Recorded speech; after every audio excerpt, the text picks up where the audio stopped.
इस्लाम में फरिश्ते अल्लाह के पैगंबरों की तरह एक बहुत ही इंपॉर्टेंट रोल निभाते हैं और कई तरह के काम और ड्यूटीज को अंजाम देते हैं। चलिए इस्लाम में फरिश्तों के बारे में 10 इंटरेस्टिंग फैक्ट्स के बारे में जानते हैं। उनकी बनावट से लेकर उनके मकसद तक हम रहस्यों को उजागर करेंगे और हमारे ईमान और जीवन पर फरिश्तों के गहरे प्रभाव का पता लगाएंगे।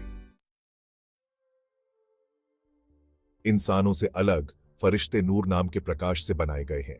वे इनकॉर्पोरियल बीइंग्स हैं जिनके पास कोई फिजिकल बॉडी नहीं है, जो उन्हें स्विफ्टली मूव करने और अपनी ड्यूटीज को पूरी एक्यूरेसी से पूरा करने की अनुमति देता है।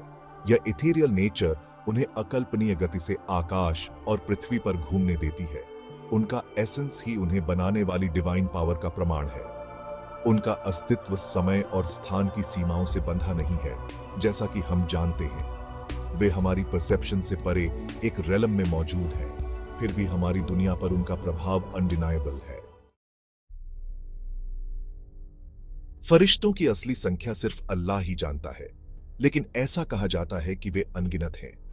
जरा सोचिए, अगर आप कर सकते हैं तो ब्रह्मांड की विशालता के बारे में, उसके अरबों आकाशगंगाओं और सितारों के साथ। अब उससे भी बड़ी संख्या की कल्पना कीजिए, एक ऐसी संख्या जो इतनी विशाल है कि वह ह्यूमन कॉम्प्रिहेंशन की सीमा से परे है। इस्लामिक मान्यता के अनुसार, मेरे दोस्तों, यही फरिश्तों की संख्या है।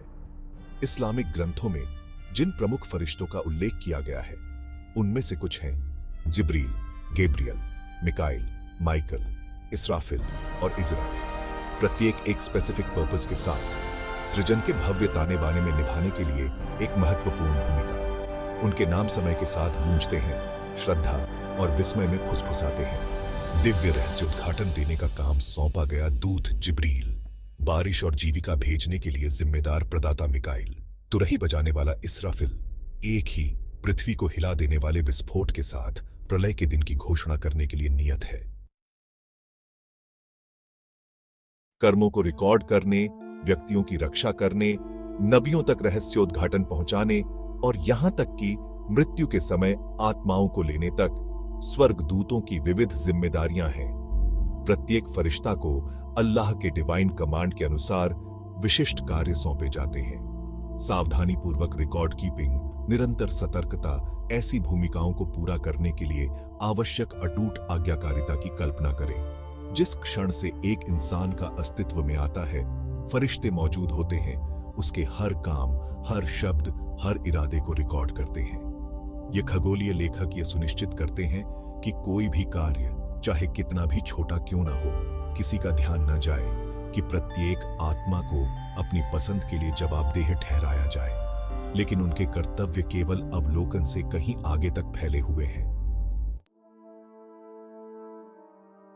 जिब्रील या गैब्रियल इस्लाम में प्रमुख दूत फरिश्ता है। वह पैगंबर मोहम्मद सल्लल्लाहु अलैहि वसल्लम को कुरान सहित नबियों तक अल्लाह के रहस्योद्घाटन पहुंचाने के लिए जिम्मेदार है। ऐसी जिम्मेदारी का भार सोचें, ईश्वरीय और नश्वर के बीच नाली बनने के लिए, उन शब्दों को व्यक्त करने के लिए जो मानव इतिहास के पाठ्यक्रम को आकार देंगे। इस्लामिक मान्यता में दूत फरिश्ता के रूप में जिब्रील की भूमिका सर्वोपरि है। वह दिव्य संचार का अवतार है, स्वर्ग और पृथ्वी के बीच का सेतु। यह जिब्रील ही थे जो पैगंबर मोहम्मद सल्लल्लाहु अलैहि वसल्लम के सामने हीरा की गुफा में प्रकट हुए थे, जो कुरान की पहली आयतें दे रहे थे। जिब्रील को नबियों का मार्गदर्शन और समर्थन करने में उनकी भूमिका के लिए भी जाना जाता है। वह पैगंबर अब्राहम को दिखाई दिया, उसे दिलासा दिया, क्योंकि वह अपने बेटे की बलि देने की तैयारी कर रहा था। उसने पैगंबर मूसा को मजबूत किया जब उसने फिरौन का सामना किया। दो फरिश्ते, रकीब और अतीद, हर इंसान को सौंपे जाते हैं। रकीब व्यक्ति के अच्छे कर्मों को रिकॉर्ड करता है, जबकि अतीद बुरे कर्मों को रिकॉर्ड करता है। इन अभिलेखों का उपयोग जवाबदेही के लिए प्रलय के दिन किया जाता है। इन खगोलीय लेखकों की कल्पना कीजिए, जो हमेशा मौजूद रहते हैं, एक व्यक्ति के जीवन के हर विवरण को सावधानी पूर्वक रिकॉर्ड करते हैं। रकीब अपने दीप्तिमान चेहरे के साथ परिश्रम पूर्वक दया के हर कार्य, की गई हर प्रार्थना, किए गए हर अच्छे काम को नोट करता है। अतीत अपने उदास आचरण के साथ हर अपराध, हर गलत कदम, किए गए हर पाप को रिकॉर्ड करता है। उनकी उपस्थिति एक निरंतर अनुस्मारक के रूप में कार्य करती है कि हमारे कार्यों के परिणाम होते हैं इस जीवन में और अगले जीवन में, दोनों में। प्रत्येक व्यक्ति को 2 अभिभावक देवदूत सौंपे जाते हैं, जिन्हें किरमन कातिबिन के रूप में जाना जाता है, जो जीवन भर उनके साथ रहते हैं। ये देवदूत व्यक्ति की हर क्रिया, शब्द और इरादे को रिकॉर्ड करते हैं, जिससे उनके जीवन का एक व्यापक रिकॉर्ड बनता है। यह जानकर सुकून मिलता है कि आप वास्तव में कभी अकेले नहीं हैं, कि आपके सबसे अंधेरे क्षणों में भी आपके पक्ष में आकाशीय साथी है। ये अभिभावक देवदूत केवल पर्यवेक्षक नहीं है, वे मानव अनुभव के रक्षक, मार्गदर्शक और साक्षी हैं। वे हमारी जीत पर आनंदित होते हैं, हमारे दुखों में सांत्वना प्रदान करते हैं और हमें धार्मिकता का मार्ग चुनने के लिए प्रोत्साहित करते हैं। उनकी उपस्थिति अल्लाह के प्रेम और उसकी रचना के प्रति चिंता का प्रमाण है। देवदूत लगातार अल्लाह की इबादत और महिमा करते हैं, अपनी भक्ति में कभी नहीं थकते। वे विश्वासियों के लिए आज्ञाकारिता और समर्पण के आदर्श के रूप में कार्य करते हैं, उन्हें अपनी धर्मपरायणता और भक्ति का अनुकरण करने के लिए प्रेरित करते हैं। अनगिनत संख्या में पूर्ण सामंजस्य में उठाई गई आवाजों के एक समूह की कल्पना करें, बिना रुके या अंत के निर्माता की प्रशंसा करते हुए। यह मेरे दोस्तों देवदूत क्षेत्र की वास्तविकता है, जहां पूजा कर्तव्य नहीं बल्कि अस्तित्व की स्थिति है, जहां उनके अस्तित्व का हर फाइबर ईश्वरीय की महिमा करने के लिए समर्पित है। देवदूत शुद्ध भक्ति के अवतार हैं, उनके हृदय अपने निर्माता के लिए प्रेम और विस्मय से भरे हुए हैं। वे कभी नहीं थकते, कभी नहीं डगमगाते, कभी सवाल नहीं करते। जबकि स्वर्गदूतों को आमतौर पर लिंग रहित और पंखों के रूप में दर्शाया जाता है, उनका असली रूप मानवीय समझ से परे है। मनुष्य के साथ बातचीत करते समय वे विभिन्न रूपों में प्रकट हो सकते हैं, जैसा कि नबियों द्वारा देखा गया है। एक ऐसे प्राणी की कल्पना करो जो इतना शानदार, इतना अलौकिक हो कि उसका असली रूप हमारी इंद्रियों को अभिभूत कर दे, हमें अवाक और विनम्र बना दे। स्वर्गदूत आकाशीय प्राणी के रूप में हमारी सीमित धारणा से परे एक क्षेत्र में मौजूद हैं।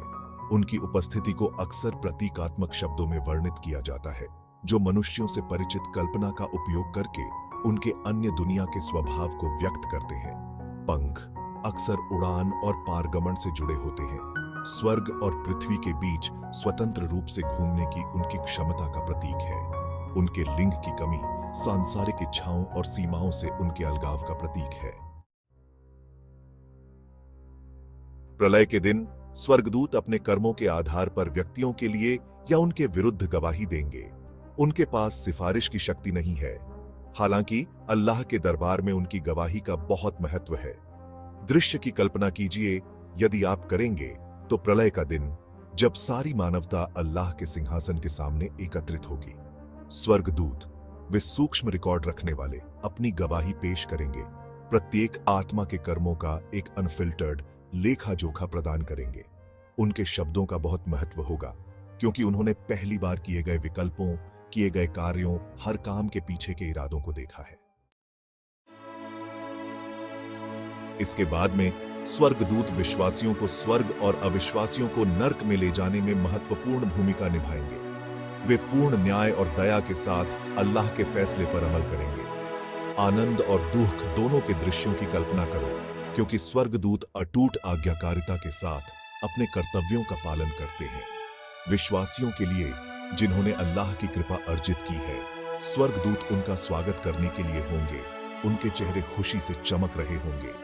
वे उन्हें स्वर्ग में ले जाएंगे, जो अकल्पनीय सुंदरता और आनंद का क्षेत्र है, जहां वे अनंत काल तक रहेंगे।